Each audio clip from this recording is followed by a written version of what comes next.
A menudo, miramos al pasado para entendernos a nosotros mismos. Esta noche, centraremos nuestra atención en el año 1881 y la solemne historia del presidente James A. Garfield. Es un caso que nos recuerda que detrás de los registros históricos hay personas reales, cuyas vidas fueron irrevocablemente cambiadas por los eventos que ocurrieron. Esta es su historia, lo mejor que se puede contar. En la primavera de 1881, Estados Unidos era una nación que lidiaba con las profundas heridas de su reciente guerra civil y la turbulenta política de la reconstrucción. El aire en Washington, D.C. estaba denso con ambición política. El tema dominante del día era la reforma del servicio civil. Durante décadas, había estado en vigor un sistema de botín que permitía a los partidos políticos victoriosos distribuir empleos gubernamentales a sus partidarios, sin importar su cualificación. Esta práctica generaba corrupción y un feroz faccionalismo. El propio Partido Republicano estaba dividido entre los stalwarts incondicionales, que apoyaban el sistema de botín, y los half-breeds, mestizos, que abogaban por la reforma. Navegando por este traicionero paisaje estaba el recién investido 20 presidente de los Estados Unidos, James Abram Garfield. Un hombre reflexivo y erudito, Garfield tenía como objetivo unir a su partido fracturado y reformar el sistema desde dentro. Pero sus esfuerzos lo convertirían en un objetivo, colocándolo en el centro de una tormenta de derecho político que estaba a punto de estallar de la manera más violenta imaginable. James A. Garfield fue la quintesencia de la historia de éxito estadounidense. Nacido en una humilde cabaña de troncos en Orange, Ohio, en 1831, fue el último de los presidentes de cabaña de troncos. Su padre murió cuando él era solo un bebé, dejando a su madre para criar a 4 hijos en la pobreza. Desde estos inicios, Garfield mostró un apetito voraz por el aprendizaje. Trabajó como conductor de barcaza de canal para pagar su educación y finalmente se graduó con honores del Williams College.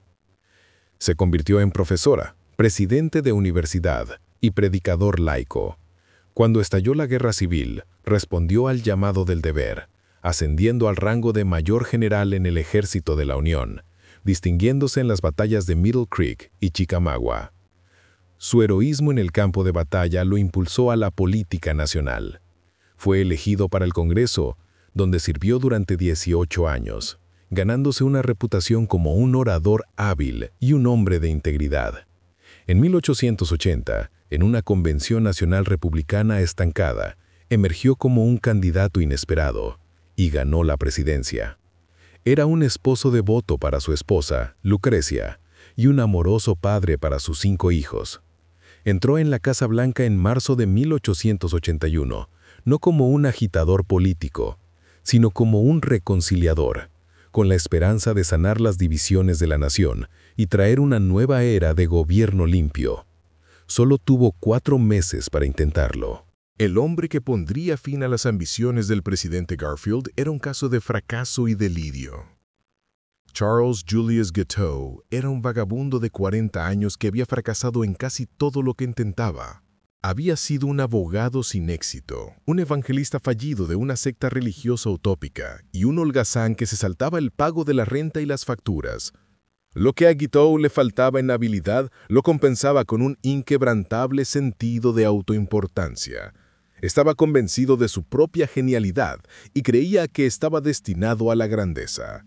En las elecciones presidenciales de 1880, Guiteau se adhirió a la causa republicana. Escribió un discurso incoherente y sin sentido titulado Garfield vs. Hancock, que mandó a imprimir y distribuir, aunque fue en gran medida ignorado.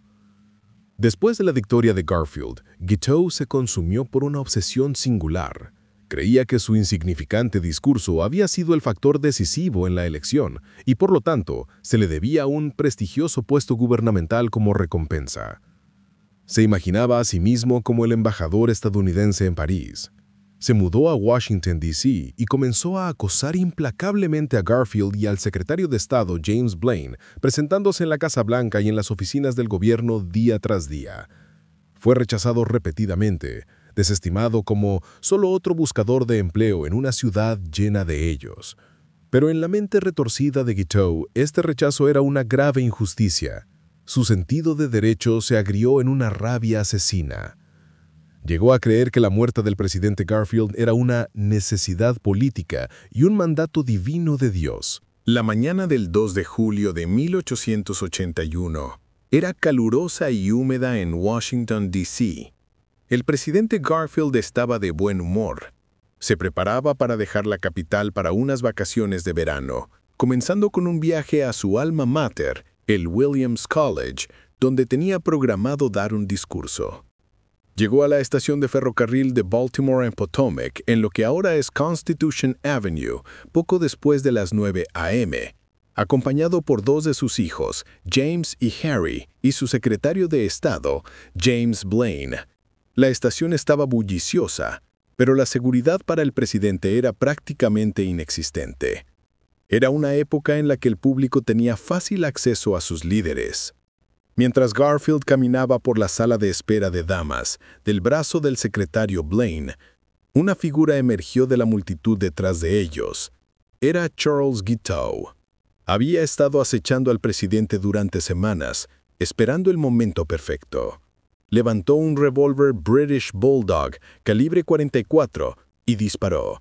La primera bala rozó el brazo del presidente.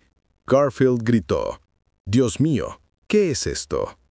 Guiteau se acercó y disparó por segunda vez. La bala golpeó al presidente en la espalda, destrozando una costilla y alojándose detrás de su páncreas. El presidente Garfield se desplomó en el suelo herido de muerte. El pánico estalló en la estación, mientras los espectadores gritaban y se cubrían. El sueño de una nueva era acababa de ser destrozado por dos disparos. Charles Guiteau no intentó huir de la escena. Mientras el caos envolvía la estación de tren, se alejó tranquilamente, solo para ser aprehendido inmediatamente por un policía que se había apresurado a la conmoción. Al ser arrestado, Guiteau se mostró extrañamente triunfante. Declaró: «Soy un stalwart de los stalwarts. Lo hice y quiero ser arrestado. Arthur es presidente ahora». Esta extraña proclamación reveló su motivo. Creía que al matar a Garfield estaba elevando al vicepresidente Chester A. Arthur, un líder de la facción Stalwart, a la presidencia. En la mente delirante de Guiteau, esto aseguraría que stalwarts que merecían como él finalmente recibirían sus nombramientos políticos. La noticia del intento de asesinato se propagó rápidamente por todo el país a través de los cables del telégrafo, sumiendo a la nación en un estado de conmoción e incredulidad. Las multitudes se reunieron en las ciudades, esperando ansiosamente las actualizaciones sobre la condición del presidente. El público, todavía marcado por el asesinato de Abraham Lincoln solo 16 años antes, estaba horrorizado de que otro de sus líderes hubiera sido derribado. La conmoción inicial pronto dio paso a una mezcla de profundo dolor e intensa ira dirigida al asesino, un hombre cuyas ambiciones patéticas habían puesto de rodillas a una nación. El presidente Garfield no murió de inmediato. En cambio, se mantuvo con vida durante 79 días de agonía. Su calvario se convirtió en una vigilia nacional, pero también fue una trágica muestra de las limitaciones de la medicina del siglo XIX. Después de ser trasladado de vuelta a la Casa Blanca, una sucesión de médicos lo atendió. Su objetivo principal era encontrar y extraer la bala. En una época anterior a los rayos X y con poca comprensión de la teoría de los gérmenes, los médicos sondearon repetidamente la herida con dedos e instrumentos quirúrgicos sin esterilizar, buscando el proyectil. Esta práctica antihigiénica casi con certeza introdujo la infección que finalmente le costaría la vida. Crearon un pasaje falso, un nuevo canal en su cuerpo que se convirtió en un caldo de cultivo para las bacterias. Mientras Garfield se debilitaba por la septicemia, su cuerpo atormentado por la fiebre y los escalofríos, inventores de todo el país ofrecieron su ayuda. Alexander Graham Bell, inventor del teléfono, diseñó un detector de metales primitivo que llamó balanza de inducción para localizar la bala. Probó el dispositivo en la Casa Blanca, pero sus esfuerzos fracasaron, probablemente debido a la interferencia de los resortes de metal de la cama en la que el presidente estaba acostado. El sufrimiento de Garfield fue inmenso. Sin embargo, lo soportó con una tranquila fortaleza que le valió la admiración del mundo. A principios de septiembre, para escapar del sofocante calor de Washington, fue transportado cuidadosamente en tren a una cabaña junto al mar en Elberon, New Jersey. Pero ya era demasiado tarde. En la noche del 19 de septiembre de 1881, el presidente James A. Garfield sufrió una hemorragia masiva y un ataque al corazón fatal provocados por la infección rampante y un aneurisma que se había formado cerca del camino de la bala. Sus últimas palabras coherentes fueron a su jefe de gabinete: «Swain, ¿no puedes detener este dolor?». La larga y dolorosa vigilia había terminado. 14. Una autopsia reveló más tarde la trágica ironía de su tratamiento. La bala se había alojado en un lugar donde era relativamente inofensiva y probablemente se habría encapsulado de forma segura por el tejido si se hubiera dejado sola. La causa de la muerte no fue el disparo en sí, sino la septicemia y la hemorragia provocadas por el sondeo implacable y no estéril de sus médicos. 15. Los médicos, con las mejores intenciones, habían matado a su paciente. El vicepresidente Chester A. Arthur, el mismo hombre que Guiteau había esperado empoderar, tomó el juramento presidencial en las primeras horas del 20 de septiembre. La nación, vestida de luto, se preparó para el funeral de un presidente cuya gran promesa había sido extinguida por la bala de un demente y la bien intencionada pero fatal ignorancia de sus médicos. El juicio de Charles Guiteau comenzó en noviembre de 1881 y rápidamente se convirtió en un extraño espectáculo público. Fue uno de los primeros casos de alto perfil en los Estados Unidos en usar la defensa por demencia. El equipo de defensa de Guiteau argumentó que estaba legalmente demente y no podía ser considerado responsable de sus acciones, una condición que ellos denominaron monomanía. La fiscalía respondió que, si bien Guiteau era excéntrico y tenía un ego monstruoso, estaba legalmente cuerdo.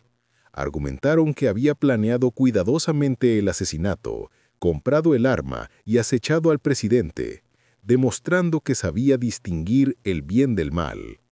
El propio Guiteau se convirtió en la figura central y disruptiva del juicio.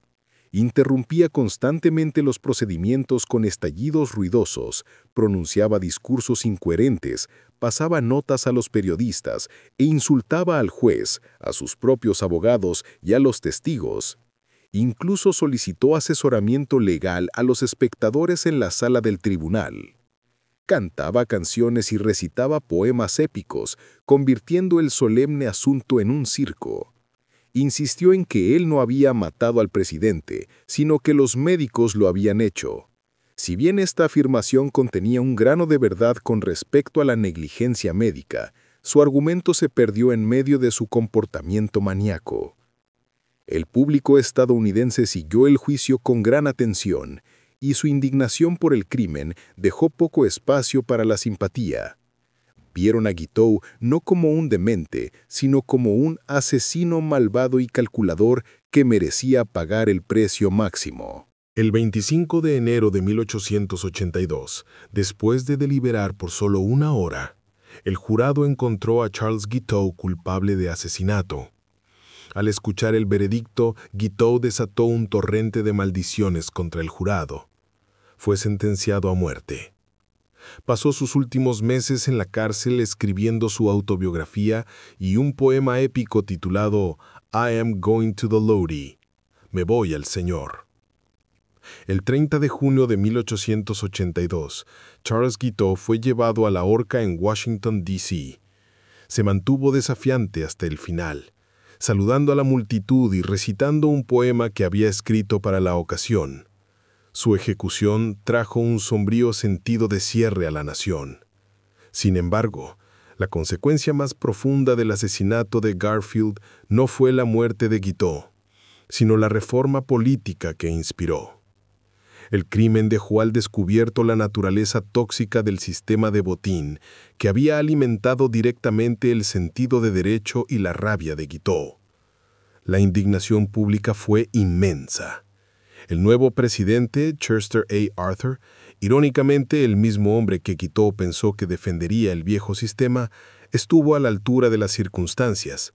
Sorprendió a sus críticos al defender la reforma. En 1883, el presidente Arthur promulgó la Ley de Reforma del Servicio Civil de Pendleton.